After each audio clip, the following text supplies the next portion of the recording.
Assalamu alaikum. Madame la Présidente, Mesdames, Messieurs, honorables députés, Messieurs les ministres et leurs collaborateurs, je voudrais naturellement saluer tout le monde. Monsieur le ministre, on ne dira jamais assez que le secteur du tourisme est un moteur important de la croissance économique, du développement des infrastructures, de la création de l'emploi, particulièrement l'emploi des jeunes, mais également l'emploi des femmes. Nous savons très bien que partout où le tourisme se développe, les femmes et les jeunes s'activent beaucoup.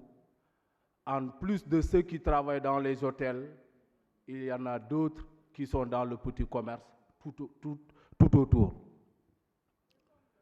Avec le tourisme également, Monsieur le ministre, vous savez très bien que l'on peut promouvoir la culture. Tous ceux qui viennent ici sont souvent émerveillés par la culture sénégalaise avec ses différentes facettes. Et la culture sénégalaise, n'est-ce pas, se vend bien à l'extérieur. Nous savons également qu'avec le tourisme, on peut développer le secteur de l'artisanat. Parce que tous ceux qui viennent ici sont éblouis, émerveillés par les objets d'art que les Sénégalais, les artistes sénégalais produisent. Sur ce donc, Monsieur le ministre, nous voulons nous réjouir du fait que la Casamance est érigée en zone touristique d'intérêt national. C'est encourageant d'entendre ça dans vos documents. Voilà pourquoi, Monsieur le ministre, nous allons accentuer notre propos en vous demandant de faire une discrimination positive du développement de ce secteur au niveau de la Casamance. Parce que les potentialités qu'offre cette ne sont pas énormes, alors que sur le plan touristique, la Casamance peut être un véritable moteur de développement. Sur ce, Monsieur le ministre, je voudrais vous demander donc, puisqu'on est en train d'accompagner les acteurs touristiques en Casamance, pourquoi Casanou de Djilakoun peine aujourd'hui à avoir seulement son agrément? Un investissement lourd que les populations ont pris en charge avec leurs partenaires.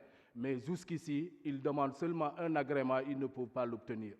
J'en avais parlé lors des commissions et je crois qu'il est bon de revenir. Monsieur le ministre, à quand également la réouverture de l'hôtel Kalisaï de Abéné?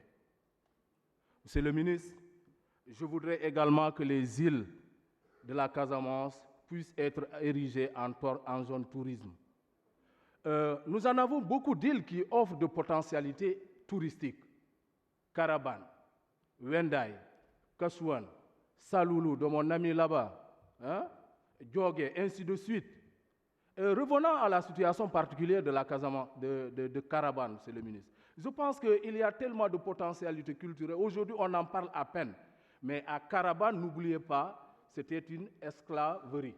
Les esclaves faisaient escale d'abord à Caravan avant d'être acheminés à Gorée. Et là, on reviendra peut-être avec le ministre de la Culture. Pourquoi on ne parle pas assez de Caravan dans notre histoire?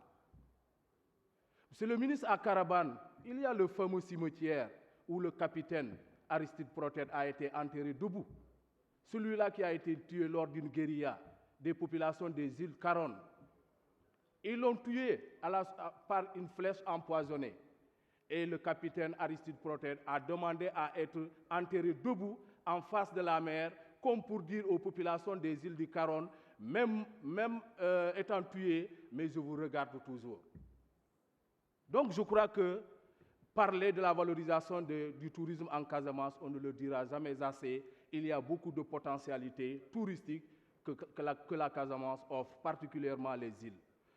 Monsieur le ministre, je voudrais vous faire part d'une requête qui m'a été formulée par un jeune qui me disait qu'en septembre 2021, le ministre de la Jeunesse était parti à Ziguinchor et dans le cadre du programme Heindaouni, on a fait signer des jeunes des contrats de 2 ans et on leur a dit que c'est dans le volet du tourisme et on leur a dit que c'est un contrat symbolique. Jusqu'ici, sur papier, ils ont un contrat, mais ils n'ont jamais accédé à ce travail. Je voudrais vous interpeller si vous êtes au courant de ça. Merci beaucoup. Je vous remercie. La parole est...